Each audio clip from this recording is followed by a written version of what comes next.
Views expressed in this podcast are solely those of the participants. The hosts make no claim to be literary experts, and their opinions are exactly that, opinions. All creative works discussed or reviewed are the intellectual property of the creators of said stories, and is being used under the Fair Use Doctrine.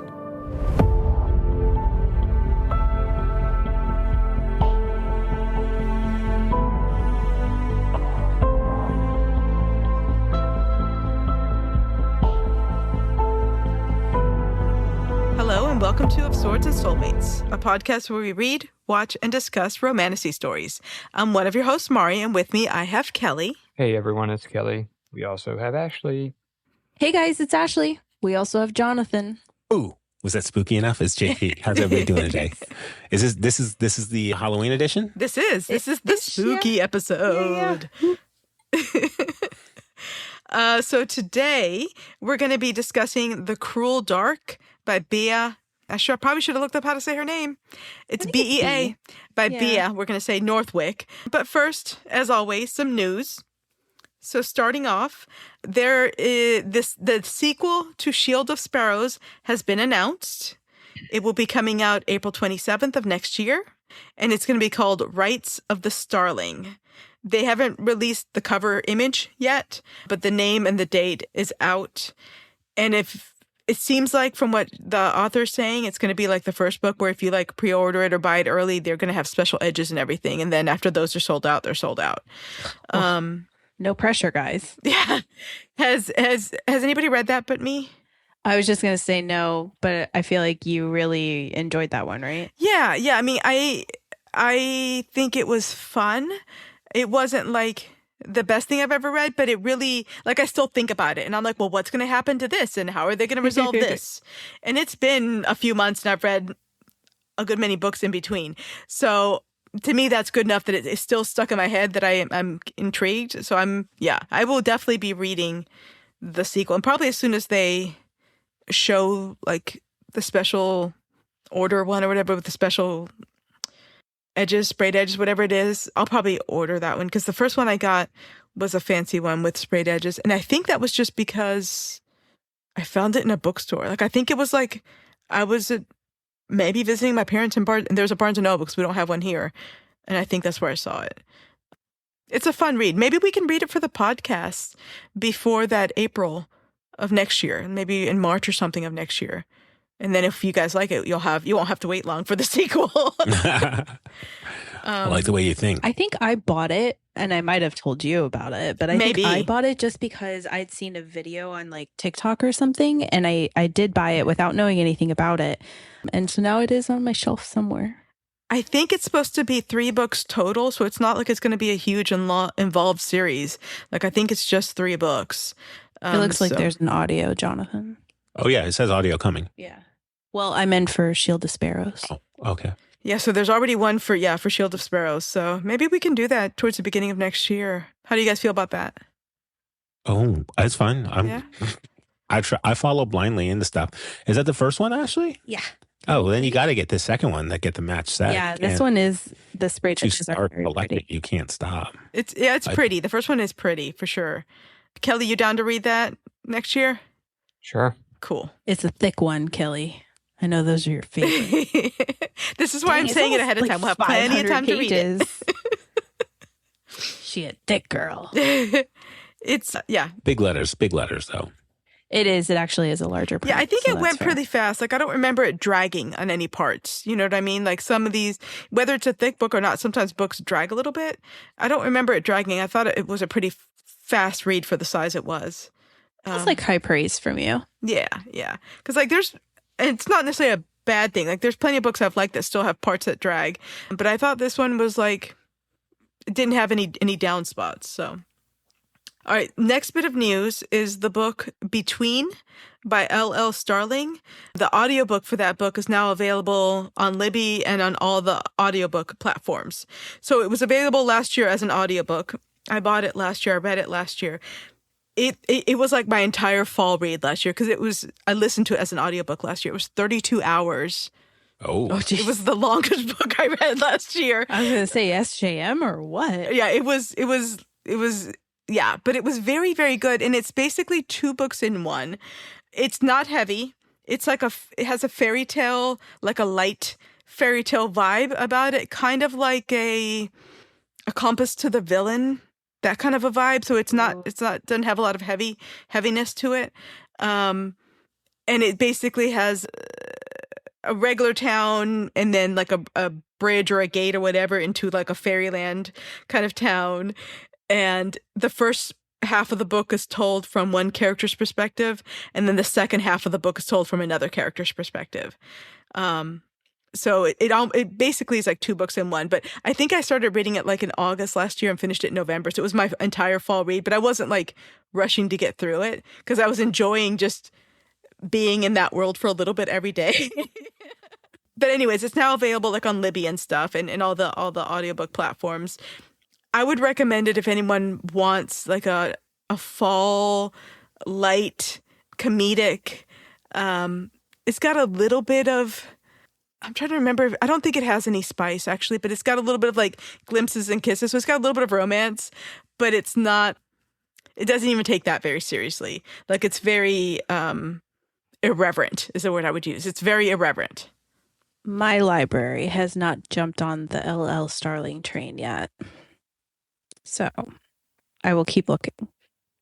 I think because I'm on the author's Facebook group where she's like active or whatever, and I think she has finished writing the sequel, but it's not available. There's no like date or anything where it's going to be out. But I know that there is going to be a sequel, and I believe she's finished writing it. All right, next bit of news I have is that there is a new special edition of Quicksilver that's by Lilac Library. Lilac Library they do full like book special editions, but also do like the fancy covers. Like if you guys remember on the picture we had for when we did Fourth Wing, those black and metal covers I had on the picture, those were Lilac Library dust covers. They have dust covers for a lot of major books, but this is like a whole book, and it's got like special content by Callie Hart, and it's got like the edges have an image. It's got interior pictures on both sides of the end pages. It's got a whole like picture on the cover, and then it's got a whole dust cover situation. It's $46. It's available for purchase now, and it ships February of next year. Dang. It looks delightful. It looks really pretty. Book. Yeah. Yeah. It's very, from what I remember, representative of the story. Like this has nailed it for sure. That more than any version I've seen as far as pictures and all, I agree. Like they did a really good job with it. I don't even think that's a bad price tag. Picture. I think it's a good price tag. I mean, I think you're getting a lot of quality for that price. Yeah. And like I said, I've never ordered a book from them, but I've ordered several dust covers, like slip jackets or whatever, from them, and they've all been very high quality. They've come, shipped well, where they're not bent or anything, and on time when they said it would come, and it's good quality, like the slip covers. I've got the Fourth Wing, Iron Flame dust covers, and I believe they're the same people that I got my Throne of Glass slip covers from too. I do wish they would make this into a dust cover. Same. Because I know that Callie Hart's super excited, for the new versions that are dropping. Yeah. And we love her, right? Like we love Callie. Yeah. But this is stunning, and I would pay money for a slipcover. Right. And to me, slipcovers like the way that you satisfy lots of people. Yeah. I don't know if you guys have seen, and I guess I probably should have linked it here, but there was like just this little snippet of like a video thing I saw. I don't know when this was recorded, but Callie Hart was sitting with someone in an interview, and it was like it was almost like a panel, like con setting. There were people in an audience, and the image was of her and the person that was interviewing her. And the snippet that I saw was her talking about the slipcovers, or the image on the front, not the slipcovers, I'm sorry, the image on the front of the original Quicksilver, and how people hated it to the point where they would like message her about it. They would feel necessary to comment, say that they hated it, that it was just the worst thing ever, that it was AI, that just all sorts of things, which is why she changed it. And I mean, there's still people that were unhappy about that, but it was just like,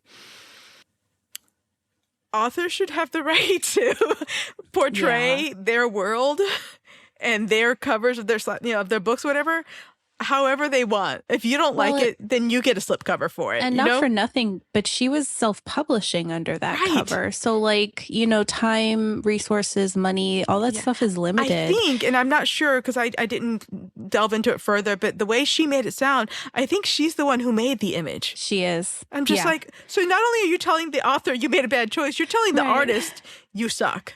Yeah. Like, man. I think that was probably the hardest part for her. That's horrible. Yeah, I actually liked the original cover. Me too. I thought it was, impactful. I was, it's not what this is, like Lilac Library. Like there's no competing against that. Yeah. But like I wasn't upset by it. I've seen merch and stuff on the socials with those symbols, and it's, exactly what it is. Right. I think that's really what that struck me. Like from then on, I knew, what the story was. Like anytime I saw that image, I was going to trace it back to this book. Yeah. So I think that's why the new covers were a letdown for me personally, because I did enjoy the original, but like I understand that when you move over to like major publishing, that changes are going to happen, Yeah. And I'm like, if you don't like it, get a slipcover. Like there's plenty out there.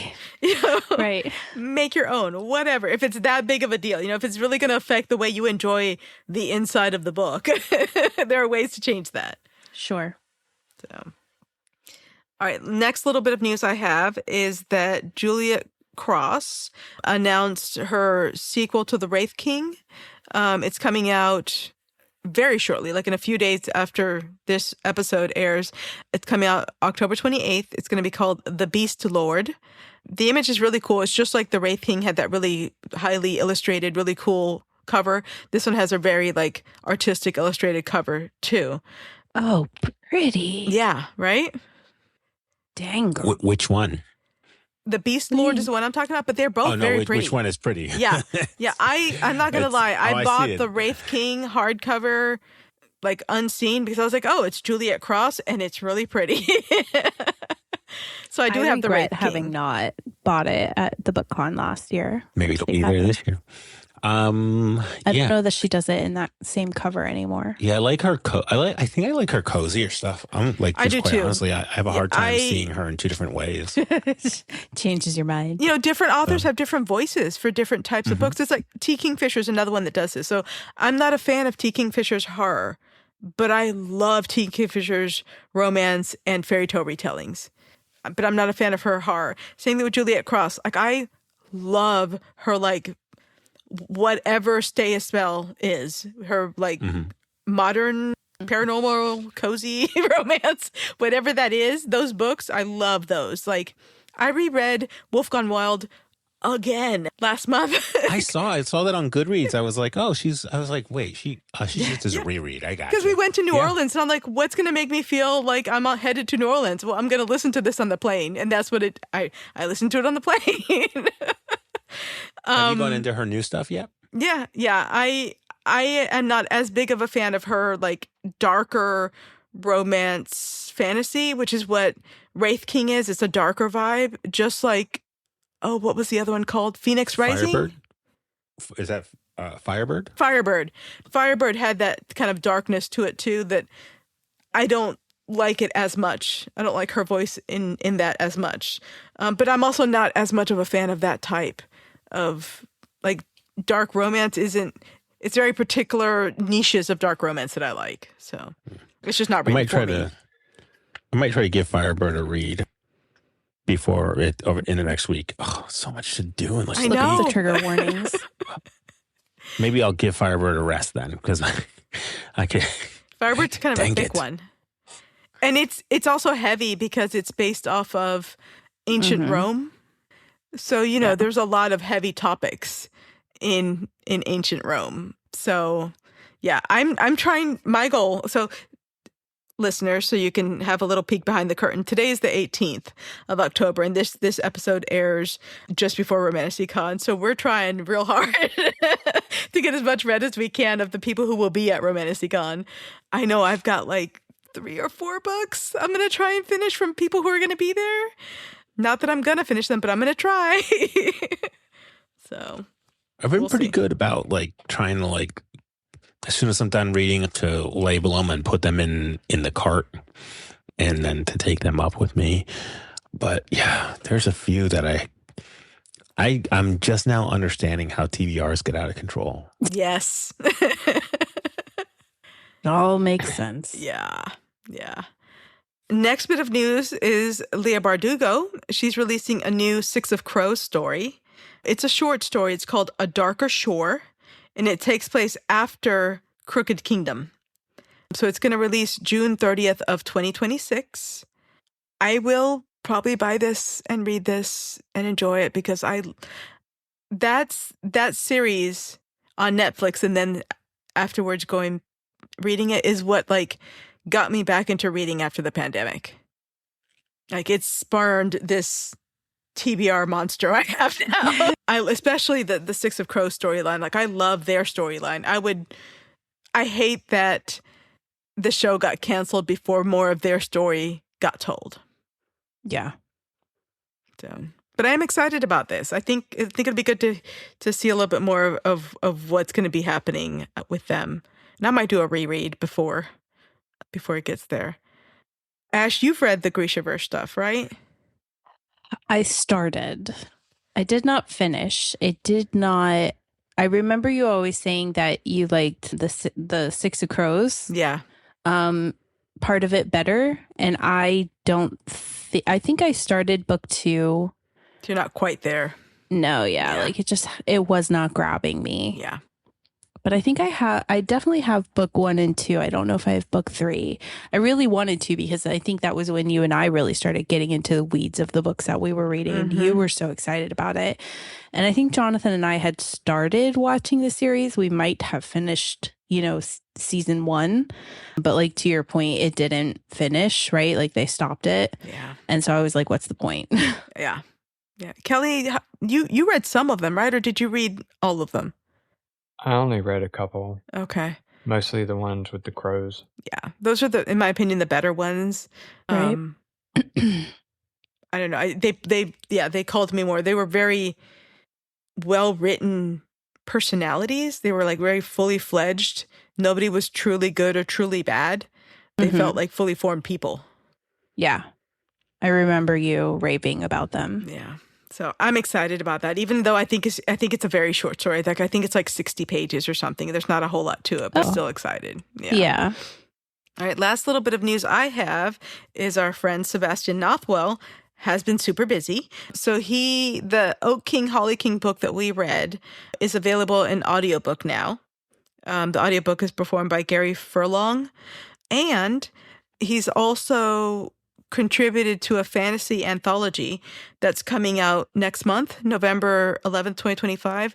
It's called An Outstretched Hand, a tarot spread of queer stories.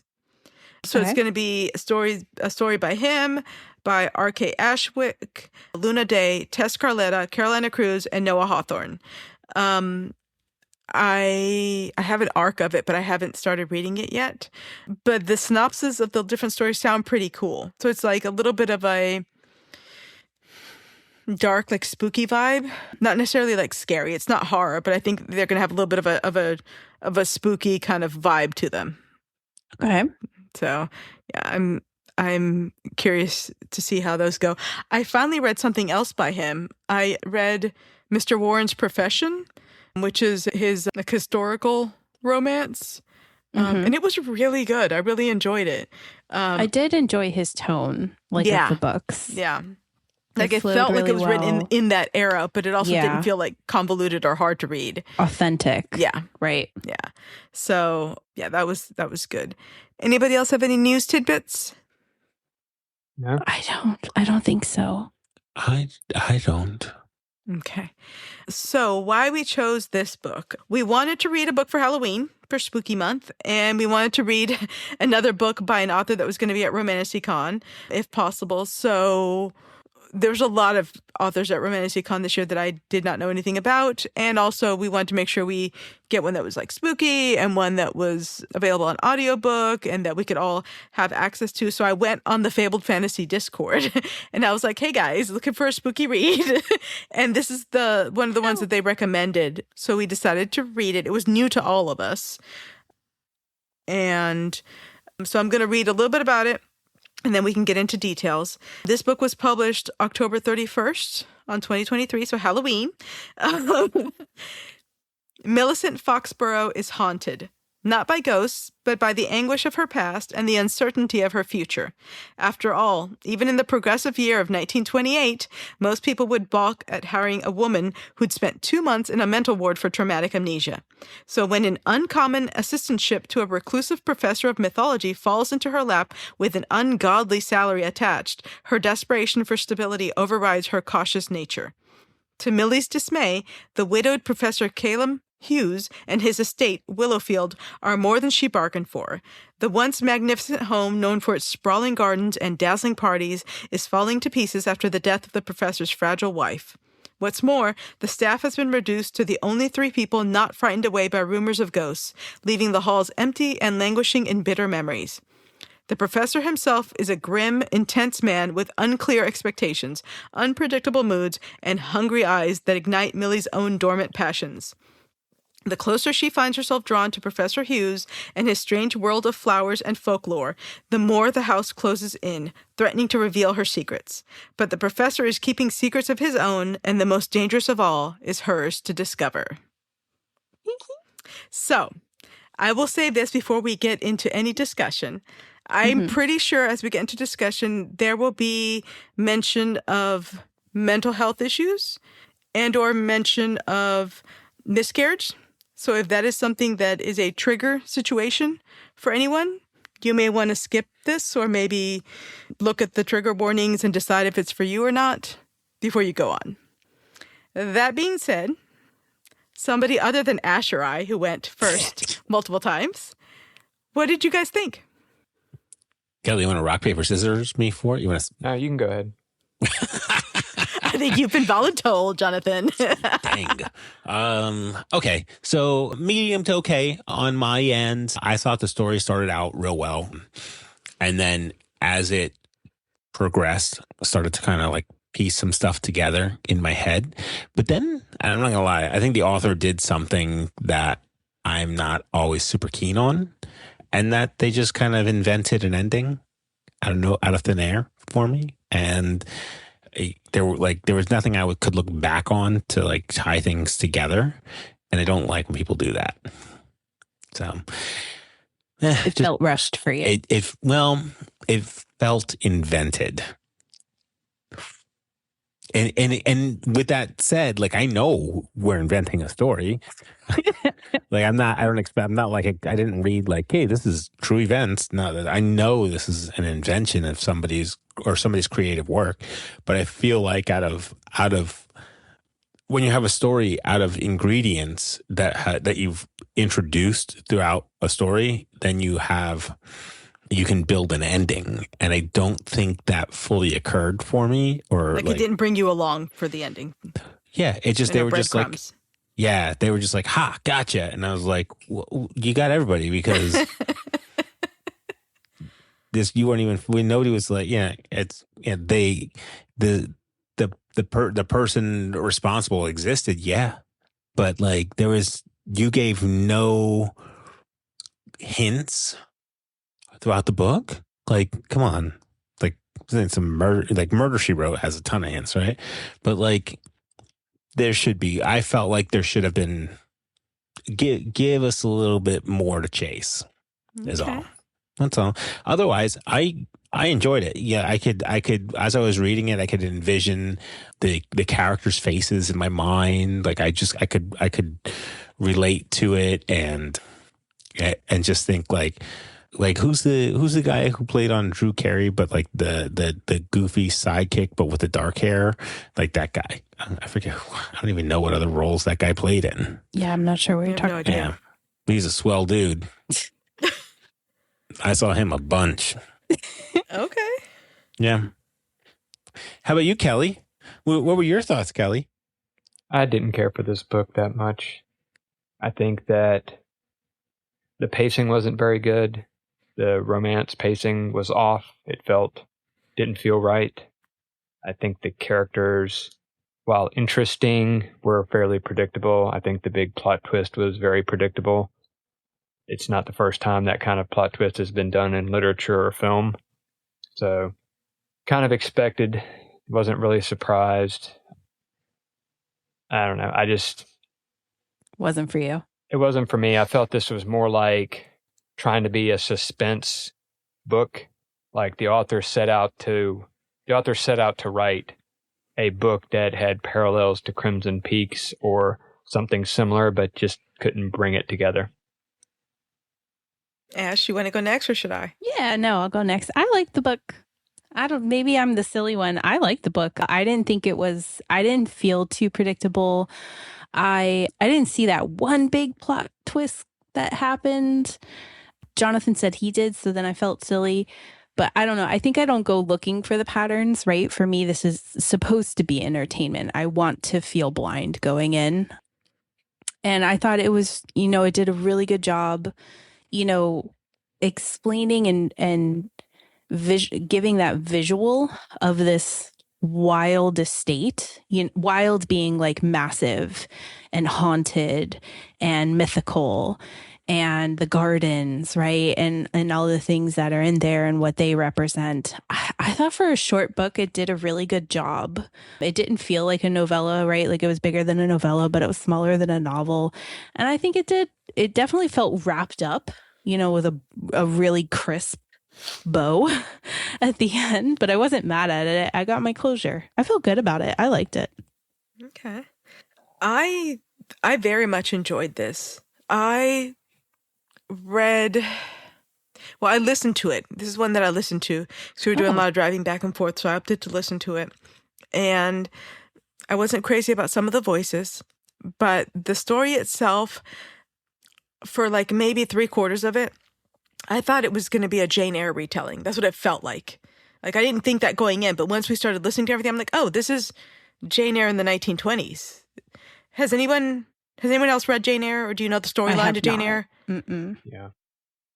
So, was that a yes or no? I'm sorry. That was a no for me. No, okay.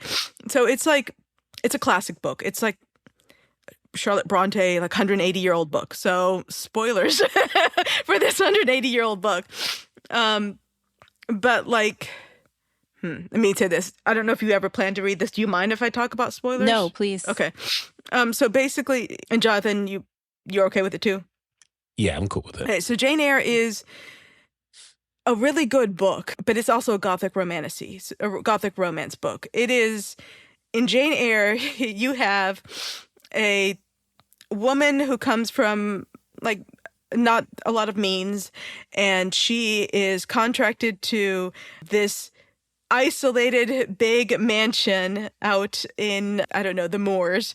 And there's this surly, moody, dark professor type, Mr. Rochester, and Jane Eyre and him end up having this flame like there is here, and to the point where she keeps hearing things in the house. She's not allowed on the 3rd floor. There's very little help there. The staff is very cold to her. Like, it is absolutely this book. I'm like, is this just a Jane Eyre retelling? Yeah. And I'm like, oh my God, is this what's happening? There. So in Jane Eyre, she gets engaged to Mr. Rochester, and then all hell breaks loose because it turns out that Mr. Rochester's first wife wasn't really dead. She was locked up in the attic because she had gone mad. Oh, shit. Plot twist. Yeah. So I thought that was fully where this is going. I'm like, oh my God, don't go on the 3rd floor. She's seeing this ghost, but it's not really a ghost. I bet it's the prior wife that nobody talks about. You know what I mean? I think this is exactly this book. And I think Bea Northwick tricked me. She's like, anyone who's read Jane Eyre, she was like, this is going to be Jane Eyre. Like, I didn't tell you it was going to be Jane Eyre, but you and I know this is Jane Eyre. And then it wasn't. And then it wasn't. And I was like, wait, what? I enjoyed it. I enjoyed this a lot because I was like, oh, I know what's happening. I know what's going to happen here. And then I did not. And then you didn't. And then you didn't. I, in fact, did not know what was happening. So there were some parts that were predictable, which I'm okay with. I don't have to be like fully blown away by plot twists to enjoy a story. I thought it was really interesting. And I don't know anything. I'm not a mental health professional. So, but I thought it was really interesting, the idea of like, she kind of had to find herself again to have to get all these memories. Like, it was like she was haunting herself, which is very like tragic and gothic and haunting and just really interesting.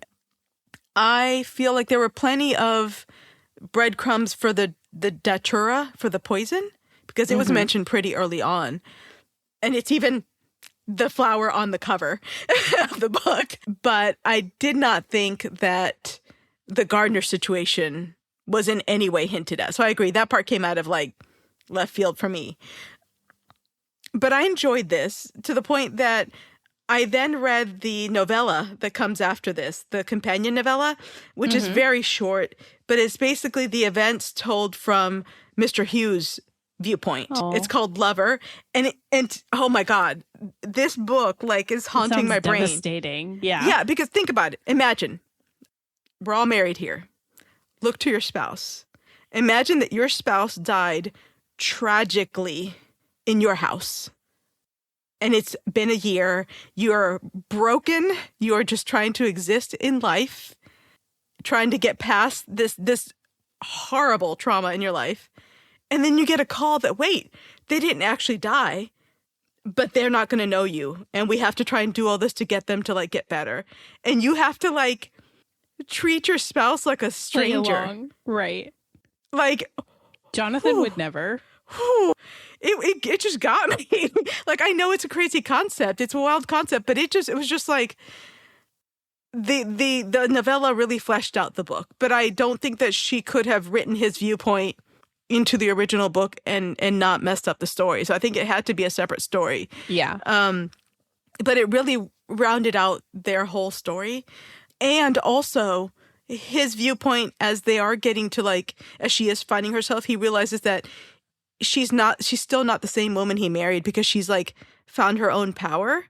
Millie has, like, she comes into herself. She is more saving herself and has more confidence in herself and can take care of herself. More so where when they were first dating, he was always her knight in shining armor. He was always the one protecting her, saving her. And through everything that she went through, when they do finally get together again for their second chance, she is a different person. And, you know, all of us here have been with our spouses for a while, whether we were married or not. We've been with each other for a while. And we all know that that person sitting in that room across from you is not the same person that you married. And you're not the same person they married. Like, life changes you.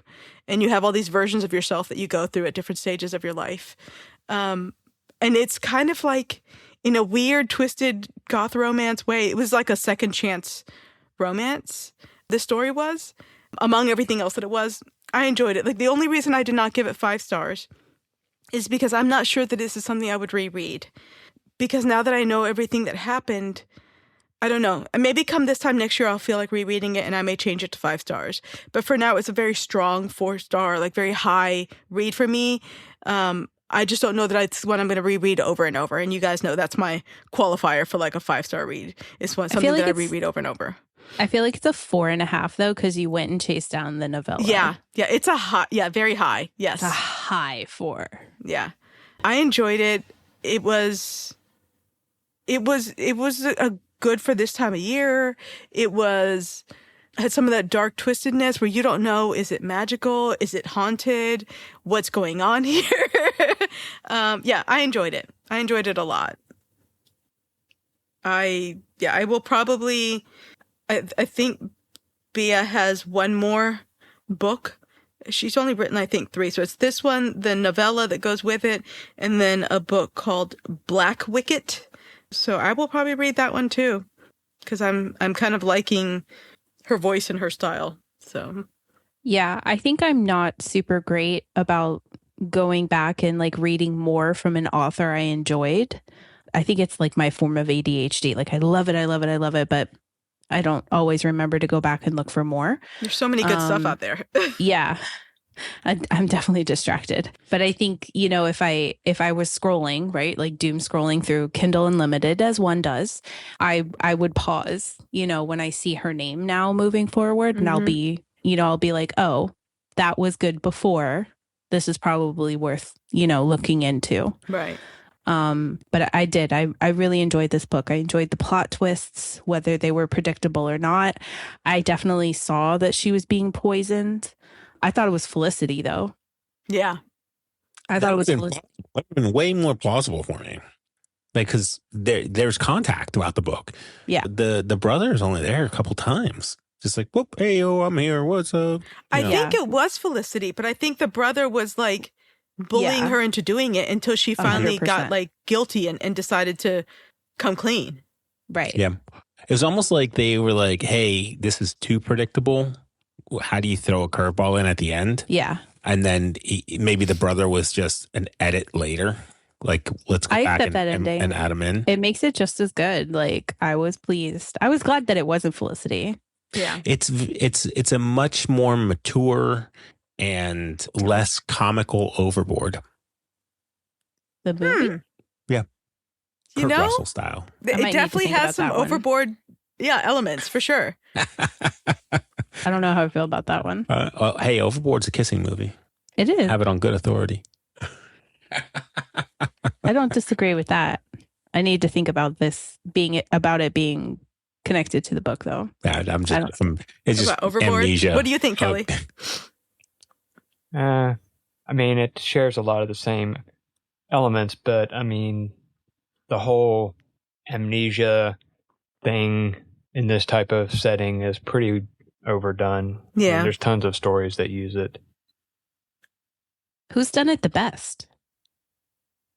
I have something. I think 50 First Dates. Oh, that was good. That was Kelly. Yeah. Good job, Kelly. That's a kissing book. That is a kissing book.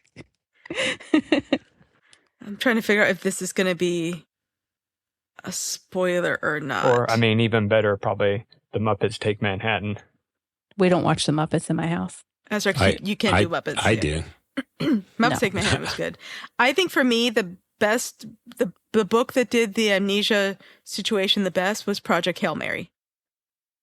Main character wakes up and can't remember anything, and they're in a ship in space. That's the beginning of the book. A ship in space? Yeah. Ashley writes down notes. There's a movie coming out. Don't look at anything about the movie. Don't watch the trailer. Read the book first. The book is an experience. It was so good. Dang, an experience. So good. Noted. Because you're figuring it out like the main character is. And it's done very well. It's not done in a heavy-handed or in a tropey way. Yes, I would absolutely recommend this. But you don't want to find out too much because you don't want to have preconceived notions. I would say absolutely read it. Okay. Did you write it down, husband? No, I was busy looking at the synopsis for a while you were sleeping. Distracted. All right, so while you guys do, well, let's say it. So I guess we all agree it's a kissing book. Wait, what? Yeah. This one? Yeah. Yeah. I'll give it a yeah. What do you think, Kelly? Yeah, it's a kissing book. I agree. Like none of this would have happened without the romance. Like, yeah, 100%.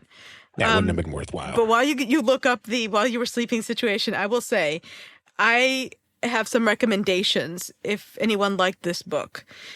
I would recommend Jane Eyre by Charlotte Bronte. Like, I know it's like a 180-year-old book, and we may have all been forced to read books in school that we didn't like. But if you like this book, or if you sounds like you might like this book, then I would give Jane Eyre a try. There's also several movie adaptations of it if you don't want to read it. But you would probably enjoy Jane Eyre if you enjoyed this book. Also, Crimson Peak, which is a movie that Guillermo del Toro did, which is so beautifully visually done. It's so well done that they then did a book adaptation of the movie, and the book feels like an original Gothic romance book. The book was written by the book adaptation of the movie is written by Nancy Holder. Would absolutely recommend. Northanger Abbey by Jane Austen. Would absolutely recommend. One of the main characters is obsessed with Gothic romances. Phantasma by Kaylee Smith. You read that one, right, Ash? Yeah. Right? I would say there's similar vibes. Yeah. So Phantasma for sure. And there's a sequel, which I've not read yet. Mexican Gothic by Silvia Moreno Garcia, which is very much like this kind of vibe, but also a little bit of a Edgar Allan Poe Fall of the House of Usher retelling mixed in. Along those lines, What Moves the Dead by T. Kingfisher is kind of another Fall of the House of Usher retelling, which also has similar vibes to this. Phantom of the Opera, the book by Christian Leroux. Not that long. Absolutely has these vibes. The Hacienda by Isabel Cañas. She wrote The Vampires of El Norte that we read recently. The Yellow Wallpaper. It's a short story by Charlotte Perkins Gilman. Highly recommend if you like this book. It's a haunting short story. It's a very good short story. And The Haunting of Heatherhurst Hall by Sebastian Nothwell. So you got a whole list of Gothic romance stories if this is the vibe that you're falling into. Would highly recommend. Phantasma. That was a good one. Yeah. That was a spicy one. Yeah. Jonathan, did you find your answers? I went down a whole different rabbit hole. Crap. We'll never know now. So I'm so sorry. I got distracted this weekend. Big time. Yeah. I think this... I've had a whole conversation in my head in the last 30 seconds, just so you know. And nobody else was there. Well, tighten up, bro. We're here right now. My bad. Focus. Lock it in. Anything else anybody wants to say about the book? No. Although I would not like to live in a mansion estate like that. No. It's too much maintenance. It's a lot of stuff. Yeah. Yeah. Like those old houses needed all that stuff for a reason. Like it had to have so much maintenance and upkeep. It was like its own little ecosystem. You know, and when they start to fall apart, like they fall apart, like Crimson Peak is like that. It's this beautiful, gorgeous house in England and it is falling apart, you know, which is, you know, happened to a lot of places. Like a lot of these old houses or mansions or like, you know, historical places, if there was nobody or no money into or no ability to keep them up, they just fall apart. I also would not like a house that talks back. No thanks. Yeah. So do you guys think that there was any supernatural elements in this book? Or do you think it was, I think it was all the datura. It was hallucinations is what I feel out of it. Well, can a drug be considered supernatural? No, it's natural. Like by definition, it was a flower. It was of nature. Yeah. Jonathan read this book like 2 weeks ago. Yeah, I read it as it was assigned. Yeah, and then I had to wait. We gave us a little bit too much time for this homework. I had to I think I just finished it yesterday, and then I finished the follow-up novella today. So it's fresh for me. And then I was like, wait, is this datura really exist? It does, and it really is like that bad. Where like touching it can do stuff to your skin, smelling it can be poisonous. Like it's not good. It's really pretty. It also goes by the name the Devil's Trumpet. It's a very pretty looking plant. Oh, so that name I recognize. Yeah. Interesting. Mm-hmm. I definitely like when they do their homework and they make, you know, those parts really authentic. So it's funny. Hemlock and Silver that T. Kingfisher recently released it's like the story of Snow White, but told from the viewpoint of this woman who's like, she researches poisons to find antidotes. So the Snow White's father comes to her to like get her to save Snow White. So T. Kingfisher was at DragonCon and did like a panel, and she was talking about like she had to do all this research on poisons because her main character was a poisoner. Like that was her bread and butter. She knew, like that was her obsession. That was what she did. That was her, vocation. And so she had to get stuff right, and she had to know all this stuff, and she had to like do all this research. And she's like, turned to her husband, and she's like, "You cannot possibly die while I'm researching this for the next. Because I will be suspect number one."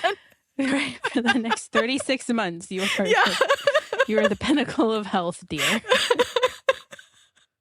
That's funny. Oh, yeah. But I'd say that this author definitely also did her research on poisons and stuff, at least as far as I did. I didn't do deep research, but I was like, oh, okay.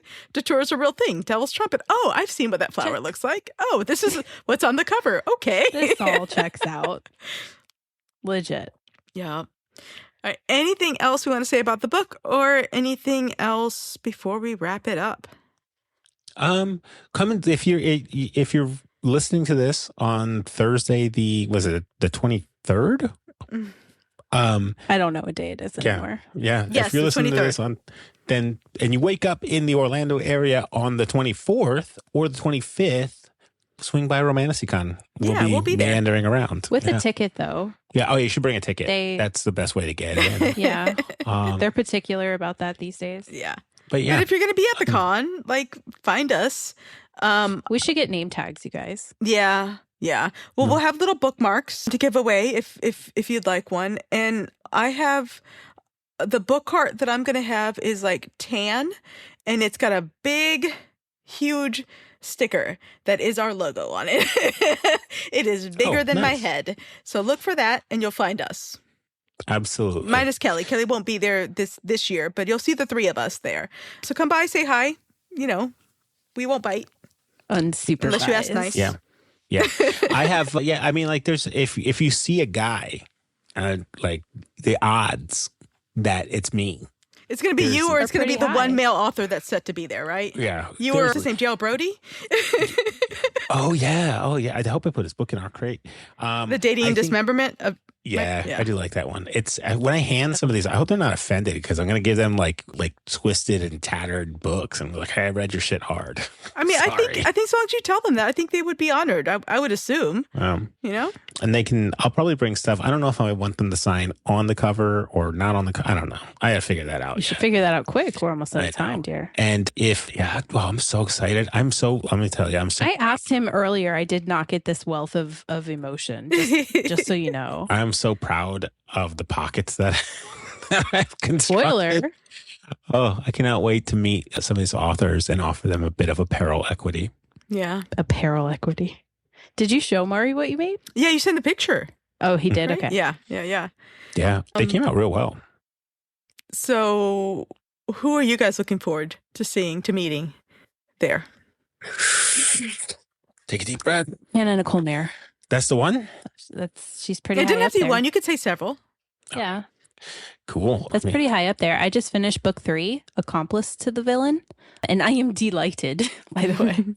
I love the narrator. I don't think I'm going to have trouble reading those books one day because I've been listening to all the audios, and it's such a unique voice that she has, like the way that she speaks. It's almost like a robot, but not, because you hear the emotion. I don't know a better way to explain that, or a nicer way, but I love it. I was scrambling today because I had 30 minutes left in the audiobook, and my time with Libby was expiring in 15.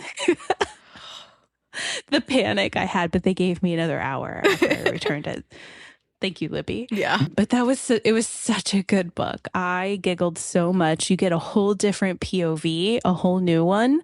And it was so delightful. You have to read it, guys. Yeah, I've not gotten to that one yet. Yeah, no, it's so good. Jonathan? No. I'm looking forward to A.L. Brody. April L. Moon. Hannah Nicole Mayer, of course. Sarah Beth Durst. Juliet Cross. I just like seeing her. Anyone else that they have on? Rebecca F. Kennedy is on my list. And then I'm interested also. I want to be introduced to an author and their work that I haven't been introduced to yet. So to the unknown author out there, I'm going to meet you. We're going to meet is meeting. I met someone last year and bought the book. I have not finished the book, Which but book? it's in my closet, which also secondaries is like my reading space. But Jonathan doesn't let me go be by myself, so that's a separate conversation for a different day. But Near you all the time. it's like a gender bent Robin Hood story. Ooh. And when I tell you, I think about this book all the time. I think about it all. I just haven't had time to literally sit down and read a physical book since Autumn Storm. Like, I'm not even going to lie to you guys. I might just buy it on Kindle so that I have the easy access to it in my phone to read it while I'm, staying up until 2 a.m. accidentally. I wouldn't know anything about that. Yeah, no, nothing, right? And I can't remember her name off the top of my head, but she was a delight to talk to. She signed everything. She has like a whole little phrase that goes with the story. And I think about that book a lot. I need to finish it. So in the vein of the unknown authors, like there were a lot of books that I bought last year without knowing who or what they were about. And they've all been superb. Even if I haven't finished them, like I think about them. Yeah. I am looking forward to meeting Sarah Beth Durst. I've got a ticketed thing to meet her. I'm looking forward to Rebecca F. Kennedy. That's going to be probably the first one I go to. That's going to be my stop number one. I need to figure out which of her books that I have I'm going to get her to sign, or I may just bring them all and see what happens. So those two are probably the big ones. I'm looking forward to reconnecting with Juliet Cross because, still loving her books. I don't think I'm going to get to talk to Hannah Nicole Merrick because I didn't get one of her tickets, so I don't know I'm going to be able to see her, but I'm excited that you guys are. And Bay Northwick, if nothing else, to ask how to pronounce her first name, but also tell her how much I enjoyed her book. Now that I've read it, I will probably, if she has it there for sale, I'll probably get it from her and get her to sign it.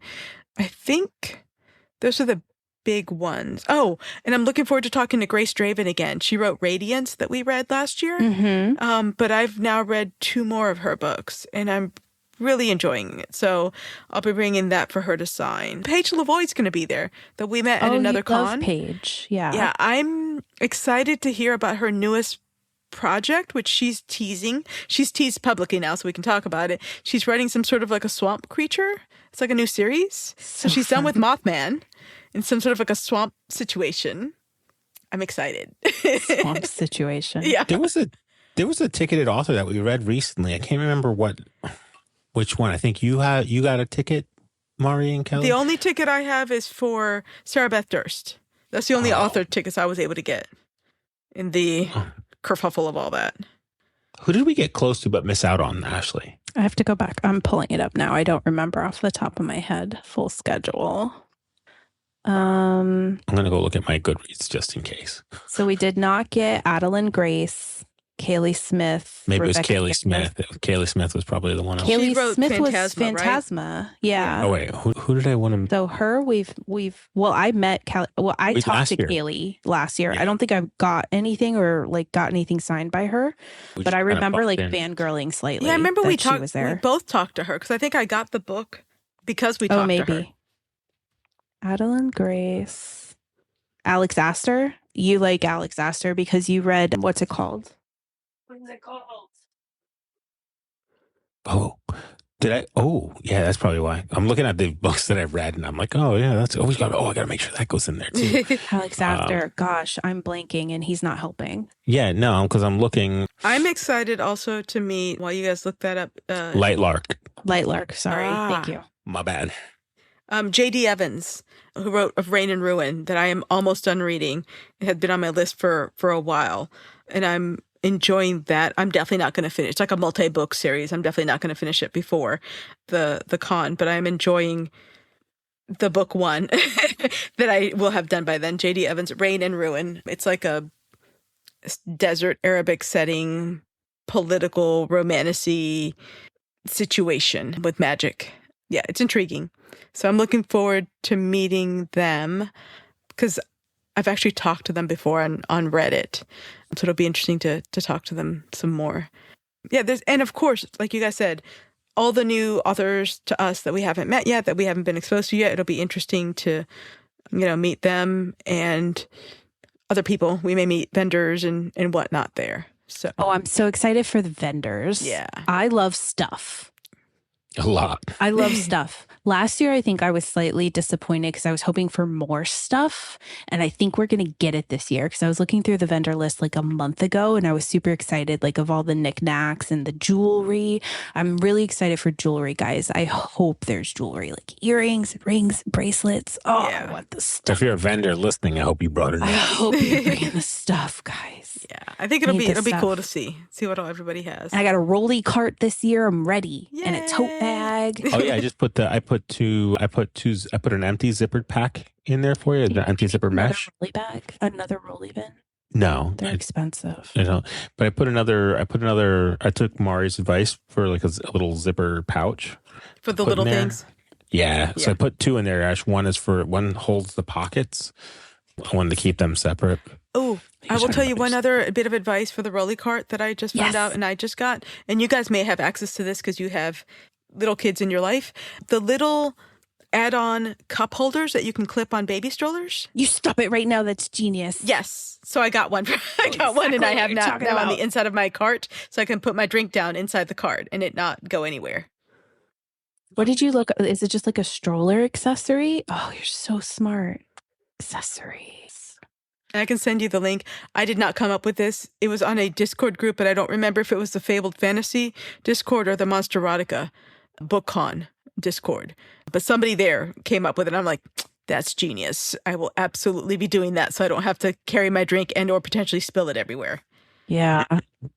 I love it. Yeah. All Good right. job. So ready to wrap this up? Yeah. We could do this all night. Yes, we can. All right, so thanks for listening to Of Swords and Soulmates. Before we go, make sure to check out the show notes, rate, review, and subscribe to us on your podcast app of choice. It helps others to find us and lets us know what you're enjoying and want more of. Follow us on Instagram, TikTok, YouTube, Facebook, or Goodreads at Of Swords and Soulmates. Check us out on our website, ofswordsandsoulmates.com. If you'd like to offer a suggestion for a future episode, book, or topic, feel free to reach out to us on DMs of any of those options. If you want to read along with us as we prep for a new episode and get chapter-by-chapter interaction, join us on our Fable app book club by searching for the Of Swords and Soulmates book club on there. And last but not least, we hope you'll join us in 2 weeks for our next episode when we will be talking about our 2025 Romanticy Con experience. Bye, guys. Bye. Bye.